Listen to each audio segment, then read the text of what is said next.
Hi guys, welcome back to our channel. இன்றைக்கி தான் first time நம்ம வீடியோ பார்க்குறீங்க அப்படின்னா மறக்காமல் நம்ம சேனலை சப்ஸ்கிரைப் பண்ணிக்கோங்க. Last time vanilla sponge cake recipe post பண்ணியிருந்தப்போ நிறைய பேர் வந்து கேட்டிருந்தாங்க, கேஸில் வச்சு அதாவது ஸ்டவ் டாப்பில் இது பண்ண முடியுமா, அவன் இல்லாமல் பண்ண முடியுமா அப்படின்ட்டு. ஸோ இந்த ரெசிபி வந்து 1/2 kg vanilla sponge cake, but ஆனால் அவன் இல்லாமல் நம்ம ஸ்டவ்லேயே நான்ஸ்டிக் பேனோ குக்கரோ வச்சு எப்படி பண்ணுறது அப்படின்னு தாங்க பார்க்க போகிறோம். இல்லை உங்களுக்கு அவனில் தான் பண்ணணும் அப்படின்னா கீழே டிஸ்கிரிப்ஷனில் வந்து அவனில் எப்படி கேக் செய்கிறது அப்படிங்கிற மாதிரி நான் கொடுத்துருக்கேன். ஸோ அந்த வீடியோவை நீங்கள் செக் பண்ணி பாருங்கள். இந்த ரெசிபியும் பார்த்திங்கன்னா நம்ம ஸ்டவ்வில் பண்ணாலுமே பர்ஃபெக்டாக அவனில் பண்ணால் எப்படி இருக்குமோ அதே மாதிரி டெக்ஸ்சர், டேஸ்ட் அண்ட் எல்லாமே பர்ஃபெக்டாக இருக்குங்க. வாங்க எப்படி செய்கிறதுன்னு பார்த்துடலாம். ஃபர்ஸ்ட் வந்து ஒரு 1/2 கப் மில்க் எடுத்து அதில் 60 grams பட்டர் ஆட் பண்ணிக்கோங்க. இந்த பட்டர் நல்லா மெல்ட் ஆகிற வரைக்கும் பாலை வந்து சூடு பண்ணுங்க. பால் வந்து ரொம்பவும் பாயில் ஆகக்கூடாது, ஜஸ்ட் தட் வார்மாக இருக்கணும். ஆனால் கொஞ்சம் ஹாட்டாகவே இருக்கிற மாதிரி பார்த்துக்கோங்க. இதுக்கு நடுவில் நம்ம பேனும் செட் பண்ணிடலாம். ஒரு நான்ஸ்டிக் பேன், பெரிய பேனாக எடுத்து அதுக்கு மேலே ஒரு லெவலர் மாதிரி செட் பண்ணிவிட்டு க்ளோஸ் பண்ணி ஒரு 5 minutes போல் ப்ரீஹீட் பண்ணிக்கோங்க.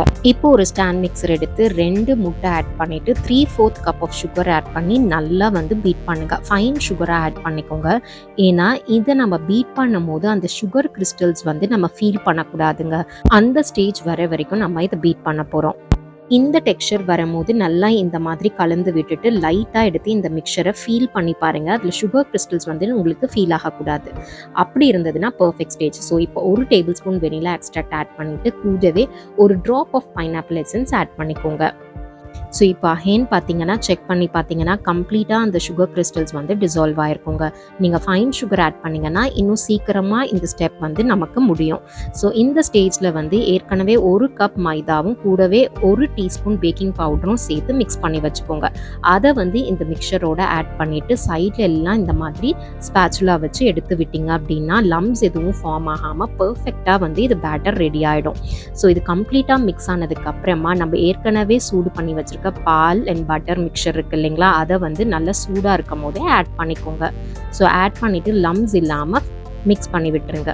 ஸோ இந்த மாதிரி ஸ்பேச்சுலா வச்சு பாட்டமும் சைட்ஸும் கண்டிப்பாக வந்து எடுத்து விடுங்க. அப்போ தான் வந்து பேட்டர் வந்து ஈவனாக இருக்கும். ஸோ இந்த ஸ்டேஜில் ஸ்டாண்ட் மிக்சரை ஆஃப் பண்ணிவிட்டு இதை வந்து ஒரு பேக்கிங் பேனில் இந்த பேட்டரை நம்ம ட்ரான்ஸ்ஃபர் பண்ணிக்கலாம். ஸோ இந்த பேட்டர் வந்து exactly 1/2 kg vanilla sponge cake கிடைக்குங்க. ஸோ பேனோட சைஸ் பார்த்தீங்கன்னா 6 inch பேன் எடுத்திங்கன்னா பர்ஃபெக்டாக இருக்கும். இப்போது நம்ம 6 inch பேனில் கம்ப்ளீட்டாக இந்த பேட்டர் ஃபில் பண்ணதுக்கப்புறமா ஒரு டூத்பிக்கோ ஃபோக்கோ வச்சு இந்த மாதிரி நல்லா மிக்ஸ் பண்ணி விடுங்க. இந்த மாதிரி மிக்ஸ் பண்ணும் போது ஏர் பபிள்ஸ் நிறைய இருக்கிறத நம்ம வந்து அவாய்ட் பண்ணலாம். ஸோ இந்த மாதிரி மிக்ஸ் பண்ணி விட்டுட்டு நம்ம ஏற்கனவே ப்ரீஹீட் பண்ணியிருக்க நான்ஸ்டிக் பேனில் இந்த பேனை வந்து உள்ளே வச்சு க்ளோஸ் பண்ணிடலாம். ஸோ ப்ரீஹீட் பண்ணுறது வந்து 4 to 5 minutes பண்ணிங்கன்னா பர்ஃபெக்டாக இருக்கும். ரொம்ப மினிமல் ஃப்ளேமில் வச்சு ப்ரீஹீட் பண்ணிக்கோங்க. அதே மாதிரி லோ ஃப்ளேம்லேயே வச்சு ஒரு 35 to 40 minutes வரைக்கும் பேக் பண்ணுறீங்க அப்படின்னா பர்ஃபெக்டான ஸ்பாஞ்ச் கேக் ரெடி ஆகிடுங்க. ஸோ இப்போ டூத்பிக் வச்சு நீங்கள் இன்சர்ட் பண்ணிங்கன்னா கிளியராக வந்ததுன்னா நம்ம ஸ்பாஞ்ச் கேக் பர்ஃபெக்டாக ரெடி ஆகிடுச்சுன்னு அர்த்தம். ஸோ ஒரு 30 minutes போல் இதை ரெஸ்ட் பண்ண விட்டுட்டு சைடில் எல்லாம் வந்து அன்மோல்ட் பண்ணிவிட்டு அதுக்கப்புறம் கேக்கை வந்து பேன்லேருந்து எடுத்துருங்க.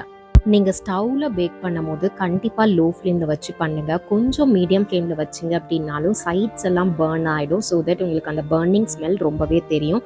நடுவில் கேக் வந்து அவ்வளோ தூரத்துக்கு பேக் ஆகாது. ஸோ கண்டிப்பாக லோ ஃப்ளேமில் வச்சு மட்டும் பேக் பண்ணுங்கள். இன்கேஸ் அவனில் பண்ணுறீங்கன்னா 180 degreeல 35 minutes பேக் பண்ணிங்கன்னா பர்ஃபெக்டாக இருக்கும். நிறைய பேருக்கு வந்து வெனிலா ஸ்பாஞ்ச் கேக் வீட்டில் பண்ணும் போது பெரிய கம்ப்ளைண்ட் என்னவா இருக்கும் அப்படின்னா எக் ஸ்மெல் வருது அப்படின்ட்டு தான். பட் இந்த ரெசிபி நீங்கள் ஃபாலோ பண்ணுறீங்க அப்படின்னா என்னால் 100% அஷூரன்ஸ் கொடுக்க முடியும். எக் ஸ்மெல் உங்களுக்கு சுத்தமாக தெரியாது. கண்டிப்பாக நீங்களும் வீட்டில் ட்ரை பண்ணி பார்த்துட்டு உங்களுக்கு அந்த எக் ஸ்மெல் இருந்ததா இல்லையான்னு எனக்கு கீழே கமெண்ட்ஸில் சொல்லுங்கள். இப்போ கேக்கோட டெக்ஸ்சர் எப்படி இருக்குன்னு நம்ம டெஸ்ட் பண்ணி பார்த்துடலாம். நீங்கள் கேக்கை கட் பண்ணும் போதே you will be able to feel how soft and bouncy it is. நீங்கள் பார்க்கும் போதே உங்களுக்கு தெரியுங்க. ஸோ நீங்கள் 2ஆக கட் பண்ணி ஜஸ்ட் இந்த மாதிரி ப்ரெஸ் பண்ணி பார்த்தீங்கன்னா அகெயின் வந்து அதோட ப்ராப்பர் ஷேப்புக்கு பவுன்ஸ் பேக் ஆகிடும். அவ்வளோ சாஃப்டாக ரொம்ப டெக்ஸ்சரும் சூப்பராக வந்து இந்த கேக் கிடைக்கும். கண்டிப்பாக வீட்டில் அவன் இல்லைன்னெல்லாம் ஃபீல் பண்ணாதீங்க. ஸ்டவ்லேயே இந்த கேக்கை வந்து பர்ஃபெக்டாக நீங்கள் பேக் பண்ணி எடுக்க முடியும். பேக்கரியை விட பெட்டராகவே இருக்குங்க. ஸோ இந்த ரெசிபியை மறக்காமல் நீங்கள் வீட்டில் ட்ரை பண்ணி பாருங்கள். அதே மாதிரி உங்கள் ஃப்ரெண்ட்ஸோடையும் ஃபேமிலியோடையும் ஷேர் பண்ணுங்கள். தேங்க்யூ.